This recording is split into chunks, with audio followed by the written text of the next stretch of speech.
I've created a website called nucleardarkness.org where you can find all this information later if you're interested. But it revolves around the environmental consequences, the deadly climate change that results from a nuclear conflict, any level of nuclear conflict. Now, we found that the new studies I'm going to discuss here found that even a tiny fraction of the global nuclear arsenal is capable of causing serious disruptions in the global climate and massive destruction of the Earth's ozone layer. First, a brief history. Over the course of the Cold War, 70,000 nuclear weapons were created in 1986. But the good news is, and this is something we should be happy about, 2/3 of those have been dismantled since then. The total arsenal now is 23,300 weapons that are still intact. But 22,000 of those are still in the US and Russian arsenals. And the current global discussion right now is not really centering around getting rid of those, but it's more about terrorism and emerging nuclear weapon states. But all these issues are related together, and really, I believe for fundamental change to occur, we first have to eliminate these tens of thousands of weapons that the US and Russia are still holding on to.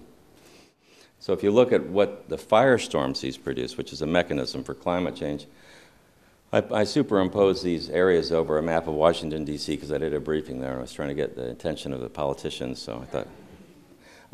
The smaller red circle is about 8 or 9 square kilometers, and that's a fire zone that would be created by a nuclear detonation the size of Hiroshima. The larger red circle is a standard Russian 550 kiloton warhead, and it's about 270 square kilometers. On a clear day, that's how big the fire would be that was created by that. So how do we cause deadly climate change? Well, it's from these fires. The nuclear detonations in cities and industrial areas would create immense firestorms, as you can see. And if you have hundreds of thousands of those all at once, then millions of tons of smoke are going to rise above cloud level and go into the stratosphere in just a matter of hours. And there are high winds in the stratosphere, so they'll circle that smoke around the Earth in just a day or two. And it'll form a global smoke layer that will block warming sunlight from reaching the surface of the Earth. Well, then that's why I call it nuclear darkness, because it's a simpler thing to say than a stratospheric smoke layer circling the Earth that blocks sunlight. But it's also something that's harder to make. Nuclear winter was the first term they had, but winter seems a little more familiar. But this isn't something you can make non-threatening. But what happens is, just in a matter of days, you create ice age weather conditions on Earth. And the main finding of the new studies is that the smoke will stay in the stratosphere for 10 times longer than a volcanic eruption. So after 10 years, 40% of the smoke will still remain. This is 150 million tons of smoke surrounding the Earth, and this would reduce 70% of the light from reaching the surface of the northern hemisphere and 35% in the south. After this, it would be too cold to grow food for almost 10 years. So most of the people and large animals on Earth would starve to death. This one's about taking care of our planet. The chorus goes like this. In the time it takes to sing this song, there'll be 4 acres cleared in the Amazon. That's it for the chorus. Give it a go. In the time it takes to sing this song, there'll be 4 acres cleared in the Amazon. Beautiful. Next time you can do some harmonies. The jungle burns all through the night. They say you can see it from a satellite. The smoke's so thick for miles around, they have to close the airports down. The green of the jungle turns to flaming red as another cattle ranch gets the go-ahead. Now hamburgers grow where the forest once stood. Somehow I get the feeling that we've all been fools. The time it takes to sing this song, there'll be 4 acres cleared in the Amazon. This little 4-day space between August the 6th and August the 9th gives us an opportunity briefly once a year to consider the legacy of the nuclear industry where it began. I was really privileged and very fortunate last year to attend the memorial service at Hiroshima at the Peace Park, and all these extraordinary events that occur around that between Hiroshima and Nagasaki, and it felt like the whole world was there.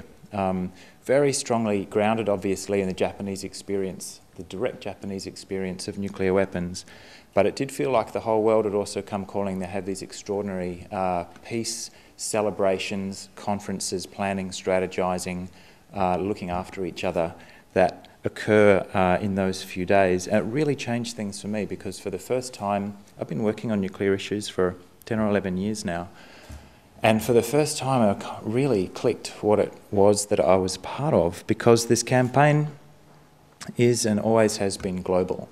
It's into its third generation now of people beginning, I suppose you could say, with the physicists who helped design the bomb and then were lobbying the United States government in the run-up to the attacks on Hiroshima and Nagasaki not to use it.